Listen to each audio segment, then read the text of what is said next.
Now, this subject of random walk is quite familiar to people dealing with algorithms of a particular type. They go by the name of randomized algorithms. These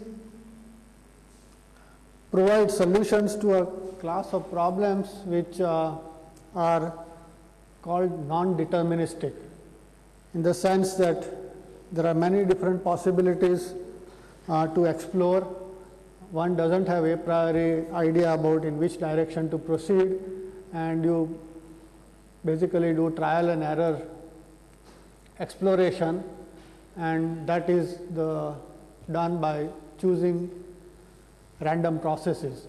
So, these probabilistic processes are described in terms of branched evolution trees, and different branches of the trees correspond to different possibilities. Mathematically, these problems are typically described using graphs where the vertices denote the various possible states and edges denote the evolutionary routes.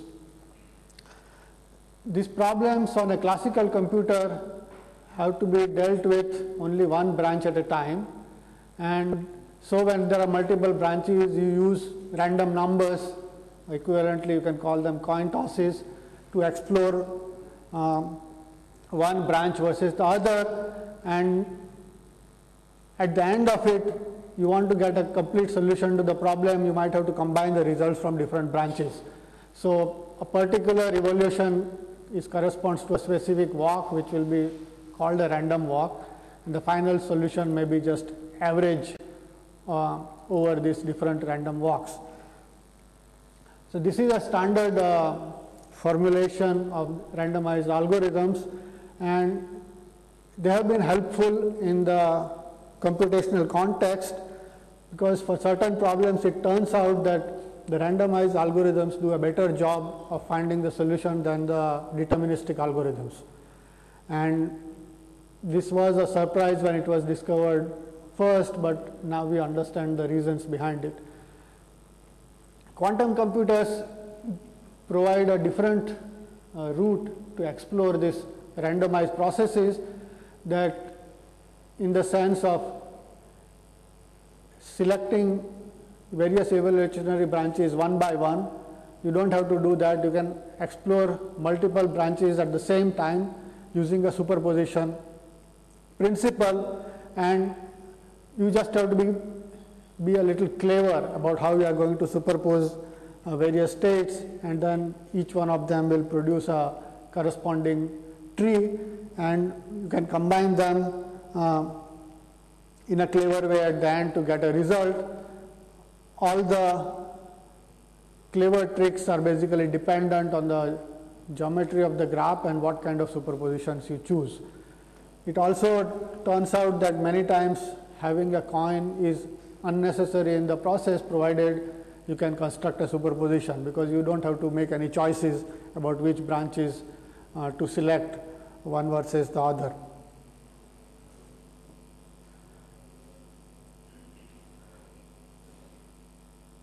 Now, in language of physics, this problem is typically expressed in the language of diffusion. Essentially, random walks basically characterize a diffusion process. Diffusion is well known in various contexts in kinetic theory, and the most commonly used operator is the Laplacian operator in the equation. You can call it a diffusion equation, it's called also a heat equation, it's also a parabolic equation for evolution, and so on and so forth. The characteristic of that particular process is that a particular mode with a wave vector k diffuses with a corresponding energy which goes as proportional to k square. So, the diffusion equation is linear in time and quadratic in space, and that essentially produces this particular behavior. It is nothing but power counting and value. This is in Fourier space, the derivatives are written in position space. And the time evolution typically depends as an exponential of the energy, which is characteristics of all physical processes, and the slowest developing processes are the one where the energy are the smallest, and that corresponds to the largest wavelength or the smallest value of k.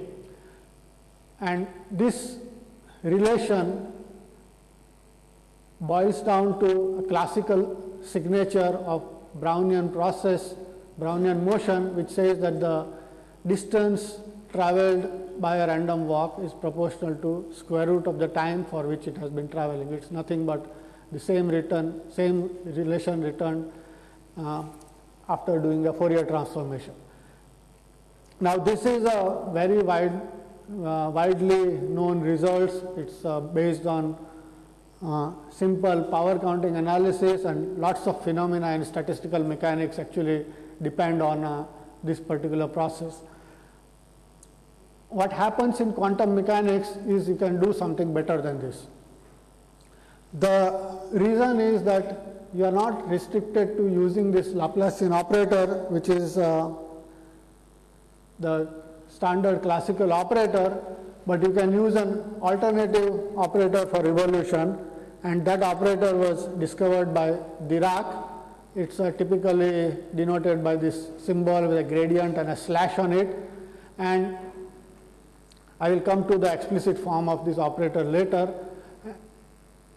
That operator is linear in the space and time derivatives, so its corresponding signature is that the energy is proportional to momentum, or equivalently distance is proportional to time. This equation is, typically occurs in relativistic quantum mechanics, and we will see how to deal with it in more detail, but this particular signature is quite different than the classical signature. In particular, the walks travel quadratically faster over a region of space, provided you can make the dispersion relation behave like this, and that can be an advantage. So, here is the generic form of the Dirac operator. In addition to having this usual gradient, it introduces this additional structure. They are finite dimensional matrices, and Dirac actually took a very non-trivial step in converting the Laplacian to this particular operator. He wanted to take a square root, couldn't do it in any simplistic language, so he went one step further and just put in that extra degrees of freedom and took the square root with the help of particular properties of this matrices alpha and beta. They turn out to be anti-commuting structures, and physically it was very important because first they were introduced just as a mathematical requirement, but finally Dirac went ahead and predicted that these are not just artifacts of doing some clever mathematics, they must have physical meaning, and that brought in two important features into this whole analysis. This became an internal degrees of freedom, and they have now a interpretation which is experimentally well verified. These internal degrees of freedom correspond to a spin which just appears in as a part of the theory. Another degree of freedom which is buried also inside is the relation between a particle and antiparticle, that also appears automatically, and essentially that is a prediction of combining quantum mechanics with relativity, that these extra degree of freedoms appear, and of course experimentally they are well verified phenomena. So, you have to deal with these extra degrees of freedom. You may want to call these extra degrees of freedom as the coin, but it is actually a little different than the coin. I will come to that little later. The other thing which appears, and it has to do with the anti-commuting nature of this Matrices is these particles obeying Dirac equations describe actually fermions which obey exclusion principle. And these fermions have a little different implication as far as random walks are concerned, is they will produce walks which are automatically self-avoiding. Now, the self-avoidance property helps in making the diffusion faster because it doesn't like to come back to its starting point. Certain volume is excluded, it keeps on going outwards in a very simple manner. And if you want to imagine an example of that, it's actually most striking when you deal with one dimension. If you want to construct a walk which is self-avoiding in one dimension, that means that you cannot make a U-turn. You just have to start in one direction and keep on going, and it actually becomes a directed walk. There is nothing random about it. The question which comes and which I don't have an answer, I don't think anybody else has an answer either, that this kind of strategy produces a square root speed up of algorithms. Now, this square root speed up is coming in Dirac equation from the change in the dispersion relation, which has to do with relativistic propagation. On the other hand, Grover's algorithm also produced a square root of speed up, which comes from constraint of unitarity. And physically, these two features are very different. Means unitarity is a completely different property than relativistic constraints, but they produce features which are basically behave the same way. And it turns out that both of these things are kind of optimal constraints for unstructured problems. Is there a relation between these two? Nobody knows. And the reason it is interesting is that you can construct theory which are relativistic but not unitary, and you can construct theory which are unitary but not relativistic, and they work fine. For example, general relativity classically can be formulated perfectly well, it is not unitary, and you can have non-relativistic quantum mechanics which have various kind of potentials which can be considered as action as a distance. They don't constrain, they are not constrained by relativistic propagation, and both of them so are independent principles. Why are they giving the same kind of predictions? We have one particular understanding which kind of says that these two are the principles which can be combined together in a barely compatible fashion, and when you do that, it produces a formulation of physics known as quantum field theory, where both of special relativity and unitary evolution appear together. And quantum field theory is a completely consistent formulation, but it's well known that if you try to stretch in either direction, going beyond relativity one way or the unitary or the other way, the whole formulation breaks apart.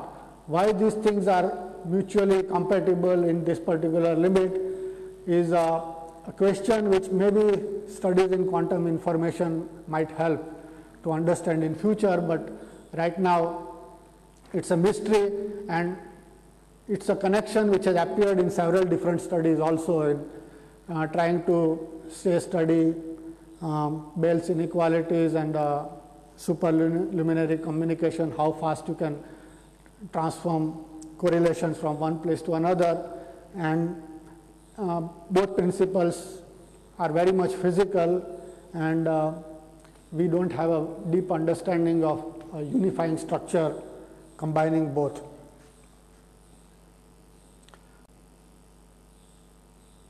So I will stick with the Dirac equation.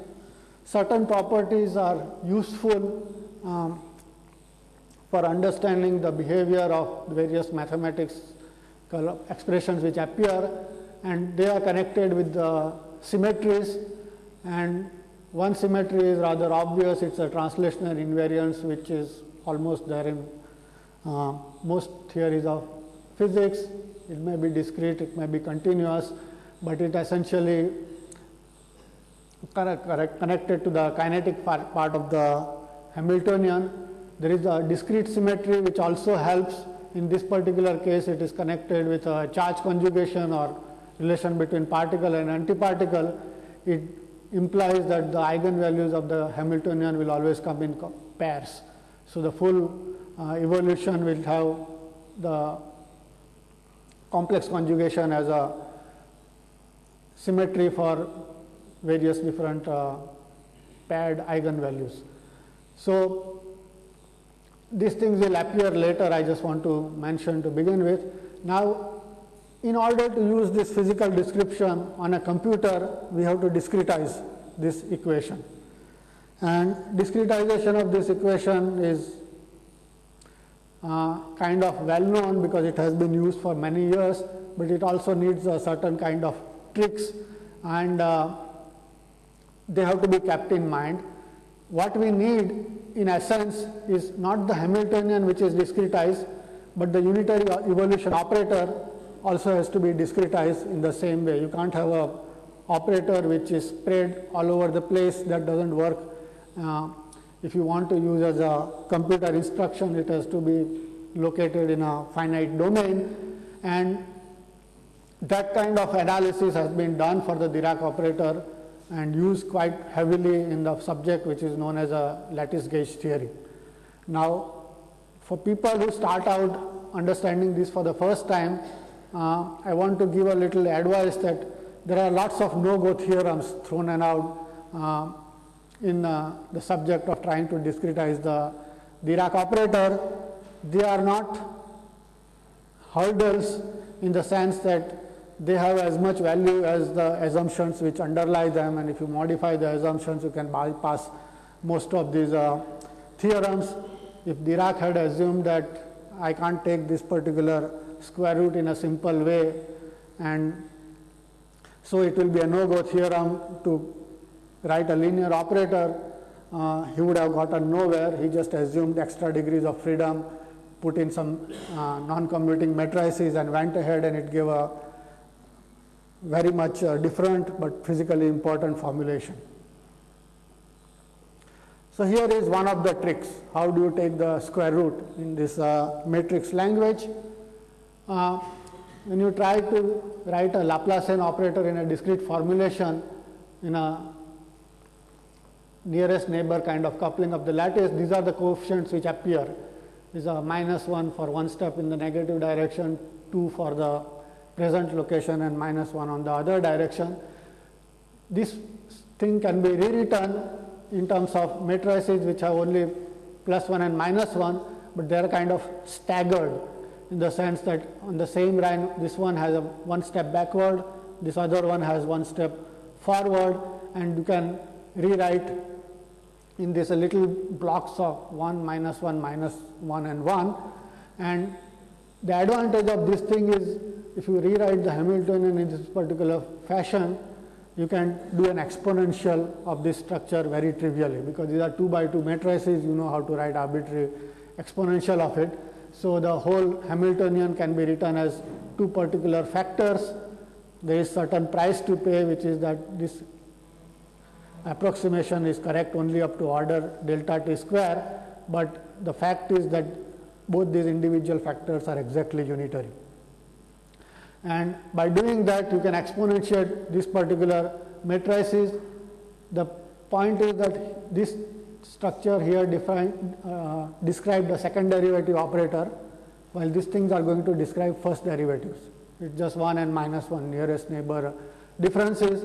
The 2 degrees of freedom are peculiar, that one of them goes forward, the other one goes backward, and that has to do with the particle-antiparticle symmetry, or actually chirality, which appears in the Dirac equation. There are 2 different modes, one going forward and one going backward, and can easily construct random walk in terms of now this exponentiated matrices.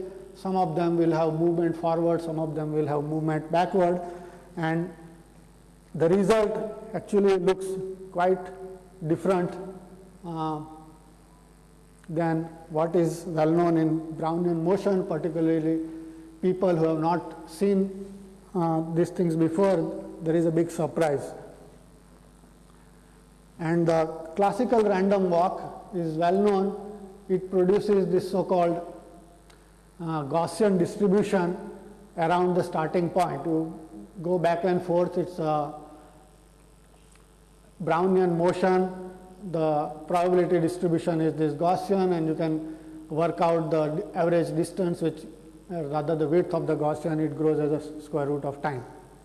On the other hand, the Dirac equation distribution comes out with this peculiar structure.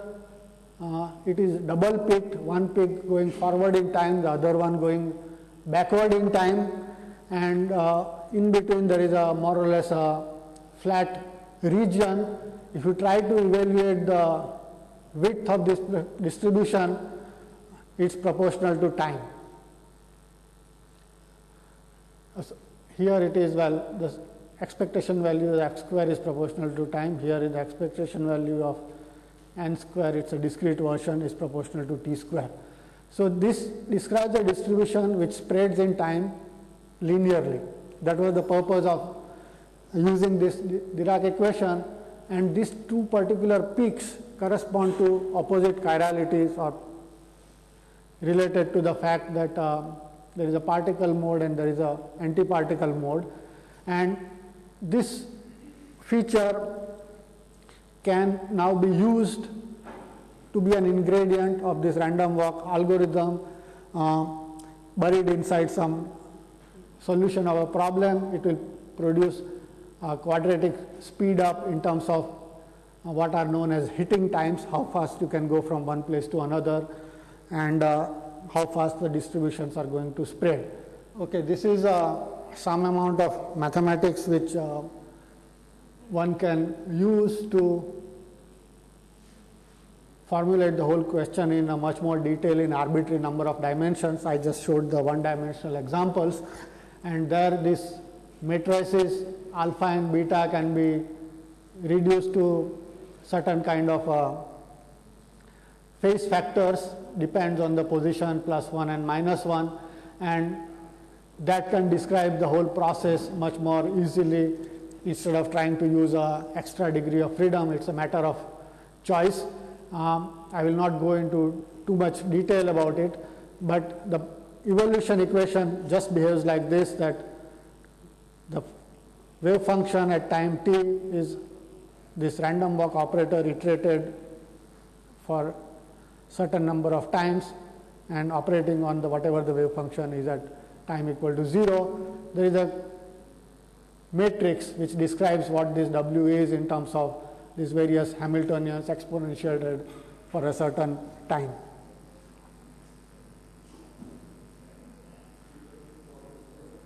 And the geometry which remains useful in describing this doubling of the positive and the negative chirality modes is in the graph theory, can be embedded in something which is known as a bipartite decomposition. Certain graphs have this particular property that it can be broken into two disjoint parts, so that I have called them even and odd. So the neighbors of all the even points are the odd points, and neighbors of all the odd points are the even points. It's quite trivial to do it for a cubic, hypercubic lattice as illustrated, but it can be done for many other parts also. And the Dirac operator's symmetry corresponds to shuffling between these odd and even indices. That is again a matter of detail. I just want to illustrate that it can be done in arbitrary number of dimensions as well. I can skip this mathematical detail, it doesn't tell you too much, unless you want to deal with actual problems. I will only describe the kind of generic behavior. The walks basically spreads linearly in time, and its speed is basically becomes a measure of mixing behavior or hitting probability in these diffusion processes. If you have a lattice of some n points, then this will cover the d-dimensional lattice in order n raised to 1 by d time. It can't be arbitrary, the number of dimensions is limited, that well, at least 2 points in each direction have to be there. So there is an upper limit, but that's kind of trivial. The important fact which is buried inside this behavior is this quantum walk, though it has been called random, it is a much more a smooth process. It could not have been smooth, then this linear spread in time will not work. If it had been a zigzag, then you will waste time going back and forth and it will not spread as fast. So if it is going to spread linearly in time, that means these zigzag contributions of the walks are suppressed. And there are various things which go with it, that it hardly ever comes back to a starting point. It can even escape from a finite domain, and this kind of features are absent in the classical Brownian motion language, that the walk will always return to its starting point. It has trouble going outside a finite region. Those things are completely different than in this particular quantum process. And there is still one more thing which one can add to the Hamiltonian, and that is the behavior of the mass term. It helps in some sense to regularize the infrared divergences which appear in this random walk problems for small number of dimensions.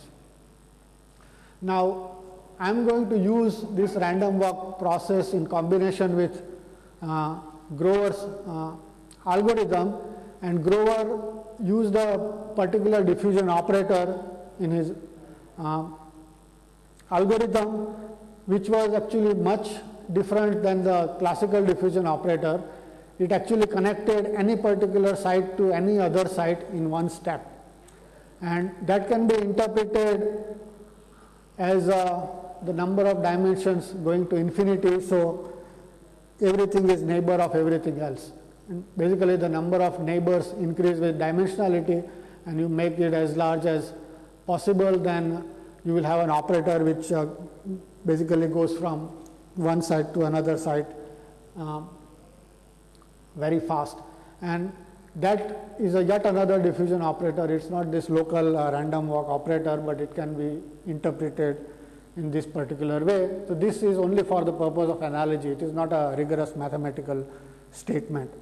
One more thing I want to say is this Dirac operator appears in relativistic theories in standard physics textbooks, and so one can ask, even if I construct a mathematics, can I realize it in terms of particular physical hardware anywhere or not?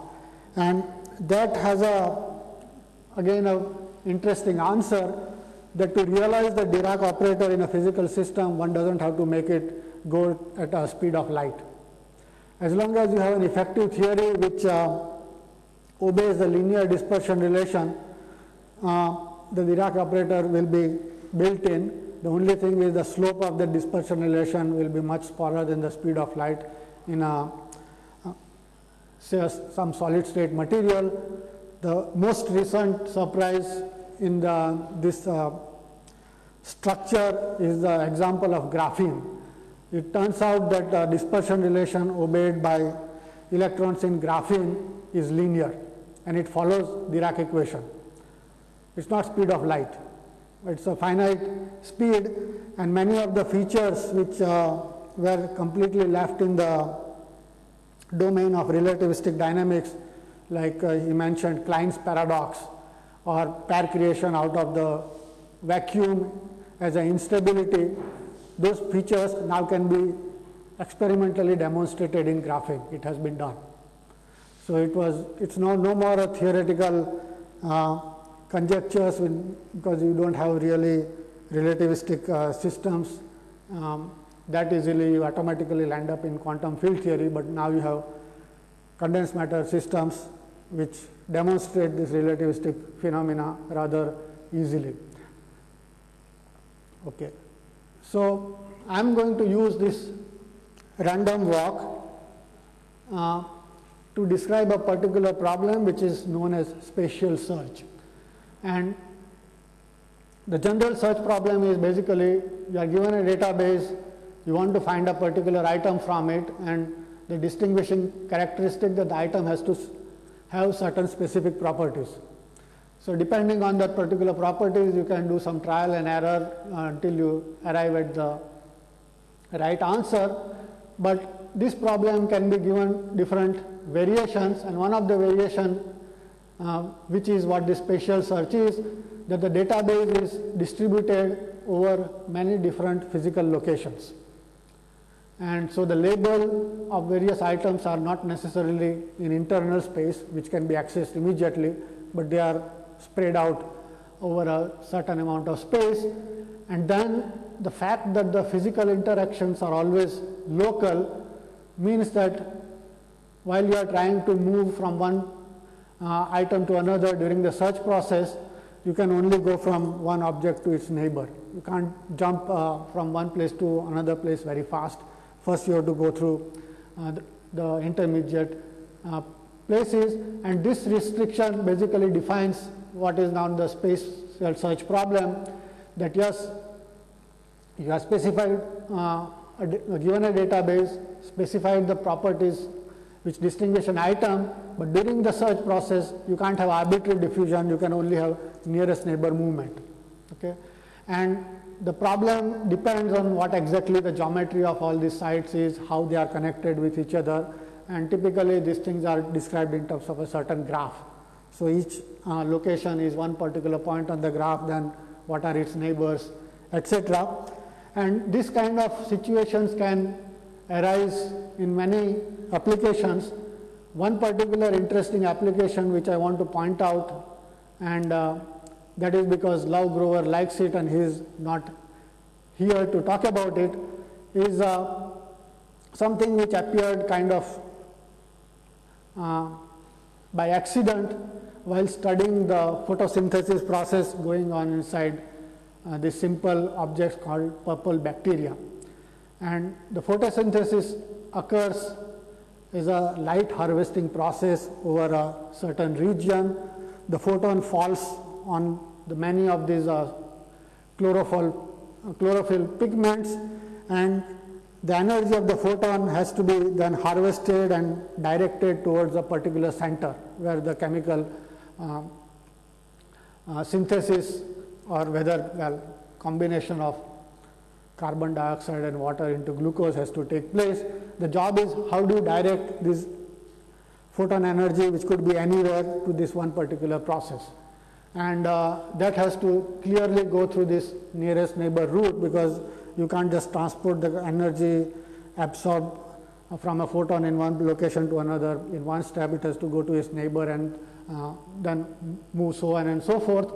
And what was discovered by Professor Fleming's group at Berkeley was that during this transport, there are wave-like quantum coherent oscillations. This was not expected. They just observed the phenomena, and they were rather surprised by it. The phenomena lasts for about, or rather at least a picosecond durations. They are coherent oscillations because they did a detailed two-dimensional electron spectroscopy to measure the off-diagonal elements of the density matrix, and they could see these things. So the process of how this thing is transferred from one location to another is not just classical hopping. It's a wave-like coherent motion, and the question is, first thing is, can we understand this process in terms of making a model? And if you want to make a model, you have to make a wave dynamics model of this diffusion process, which will be based on this random walk and a spatial search kind of ideas. And once you have a model, you have to ask a question is whether this gives any particular advantage to anything occurring by just simple classical hopping. And if there is an advantage, then certainly quantum mechanics has given you a better algorithm than a classical process would. And in trying to study the geometry of this particular pigment protein complex, and how many components. It has 7 identical components, which are these chlorophyll molecules, and they communicate with this protein structure inside it using particular vibrational modes, which is how these oscillations propagate. It's an interesting problem. This result came out last year. I was hoping some biologists would make a detailed model, but so far nobody has done anything about it, and it's certainly a very interesting topic to explore. So anyway, that is an interesting possible application. What I am going to describe is give the results of my numerical simulations in a particular context where this lattice of various sites I have just taken to be an ordinary hypercube, and constructed algorithm for spatial search based on the thinking which Grover used himself many years ago to describe this as a search algorithm. And the strategy is to use a Hamiltonian. The kinetic part of the Hamiltonian I am going to use as just a Dirac operator, and its job is to diffuse the wave function all over the lattice, and there will be a potential part in the Hamiltonian. Its job is to attract the wave functions towards the marked site. And then if you use the total Hamiltonian, its job is to start out with some distribution and concentrate the amplitude identified by the potential. The way Grover used these two same terms, kinetic part and potential part, are his famous two inversion operators, which are written as exponential of either the kinetic part or the potential part, and the potential part is mapped onto this so-called oracle, which focuses the amplitude towards one particular site, and the kinetic part is used as a diffusion which just tries to spread it out all over the lattice, and it's completely blind to where the walk should finally evolve to. And the diffusion operator which Grover used has a maximal connectivity, everything was connected to everything else, and that can be replaced by this nearest neighbor connectivity of random walk, and see what kind of algorithm comes out. So the evolution equation will just look like this.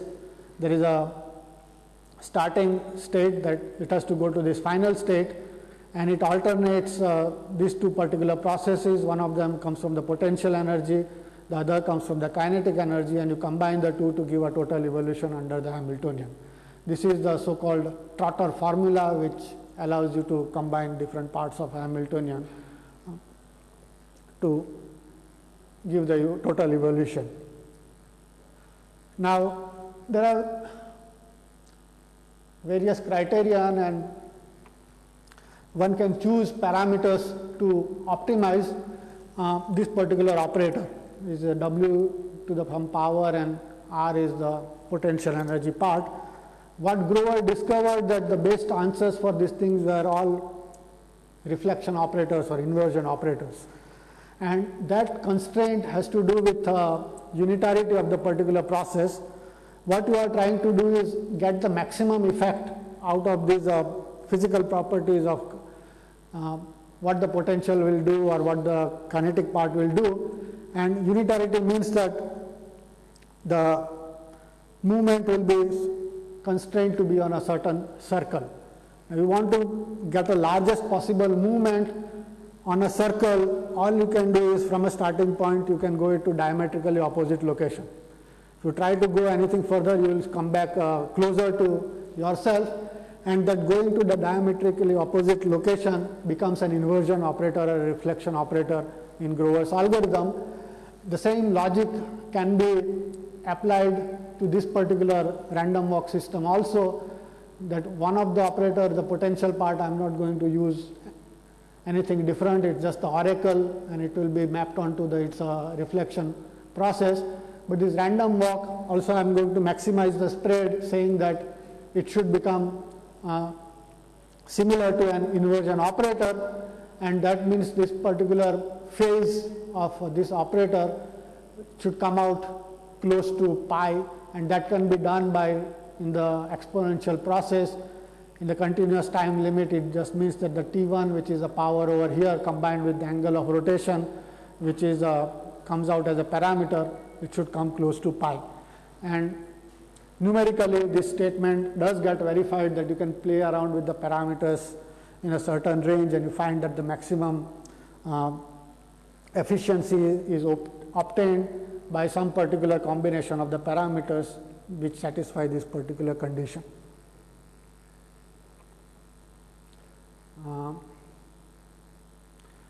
Another feature which comes out to be little useful in understanding, that you can construct a general operator, which is what I have called for a random walk, oracle multiplied by the diffusion operator, but it can be rewritten exactly in terms of two factors. One of the factors is the operator which Grover is used, and another operator is this simple diagonal matrix. And what turns out to be the case, that the diagonal matrix has one of the entries equal to 1, but the other number is slightly less than 1. And that has the consequence that during this particular evolution, the geometry in the Hilbert space is such that the diffusion does not remain restricted to only a two-dimensional subspace. If you have studied Glover's algorithm, you would know that the evolution there is completely within two-dimensional subspace, even when the total system has n dimensions. Here, it turns out that there is certain part of the amplitude which goes outside the two-dimensional subspace, and that is actually in some sense a waste, in the sense that the closest evolution will be you start from some stage and you end with the target place, and the two-dimensional system will give the so-called geodesic describing the walk.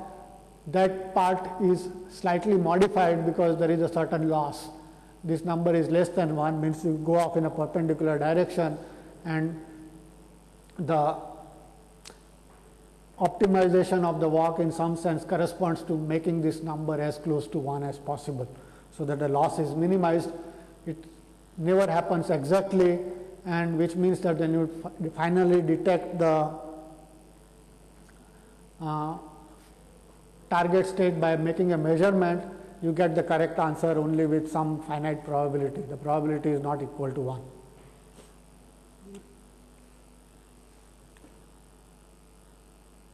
Okay. There are certain other features which are easy to understand in this spatial search problem, and that has to do with little bit with the language which is used in study of critical phenomena in statistical mechanics, and that arises because there are two conflicting parts of the dynamics. One is the reflection operator corresponding to diffusion, which spreads out the walk in a certain way, and another is the attraction towards the target state. And in the algorithm, they have different constraints which they have to match. The diffusion has to match that. If you want to find an item in the database, you must have at least the capacity to go and visit every possible site, because if the marked site is in some region which you are not going to visit, then you will never reach that. So you have to always reach that particular site, and which means that the algorithm with this constraint of nearest neighbor walk must be of the order of n raised to 1 by d. This is just an extent of the lattice. On the other hand, there is a unitarity constraint which Grover found in his algorithm, which means that even if you can visit every site, you cannot find the target in steps which are smaller than square root of n, and so the total algorithm is has a lower bound which is both n raised to 1 by d and square root of n. The dynamics of these two things are different, and the two dynamics actually cross when the dimensionality of the system equal to 2. Now, in the language of critical phenomena, that corresponds to a borderline case, and the behavior of the algorithm depends on which side of the borderline you are. If it is dimension is just equal to 1, then the first factor dominates and the search speed is no better than the classical search, which turns out to be just order n. You can't do anything better even though the walk spreads faster. If the dimension is bigger than 2, then this becomes irrelevant, and you get the behavior which is dominated by square root of n, and indeed the algorithm is limited by the oracle calls, which are square root of order n, square root of n. In d equal to 2, something funny happens because these two things behave the same way, and again statistical mechanics has many examples of what can happen in such critical cases, that in addition to getting these powers, you get new critical exponential which all involve logarithm of n factors. So, you do not get square root of n terms, but corrections coming from extra logarithmic powers. It is connected with various kind of arguments. One of them is that this is a operator which in statistical mechanics or field theory will be described by a propagator. In two dimension, it will have this structure d2k by k square, and this integral is logarithmically divergent. And when that happens, you have certain extra penalty in terms of log n corrections to this square root process. There are certain tricks one can play with. In particular, this singularity can be governed by adding a finite mass. So, k square become k square plus m square, and so one can try to minimize these log n factors, but I will not go into too much details. Let me just show some graphs because I did the numerical simulations. These graphs have plotted two things as a function of the number of sites on the lattice. One is the probability of reaching the finite states, and the second is the number of oracle calls required to reach the target states. The dark line is the behavior in d equal to 3, where the probability is essentially constant, and this one is square root of n, and the two-dimensional case is this dashed line, which shows extra corrections coming in from log factors. In particular, this goes to 0 and this gets delayed by certain extra times, and the numerical simulations gave something better than that, that you can actually make fits to these various factors and determine the coefficients in front. So, these are just some number, but it basically tell you what is the final state probability. It keeps on falling in two dimension, and this is the number of oracle calls, which also has a log n factors. On the other hand, for d equal to 3, this is constant, just some number, and this is square root of n. And one particular thing which is interesting in terms of quantifying the efficiency of this algorithm is that we could do simulations as a function of d going up to larger and larger values. We went up to d equal to 9. And what turned out to be true is that the efficiency is measured by this particular number, which is the generalization used in extension of Grover's algorithm, which is known as a amplitude amplification.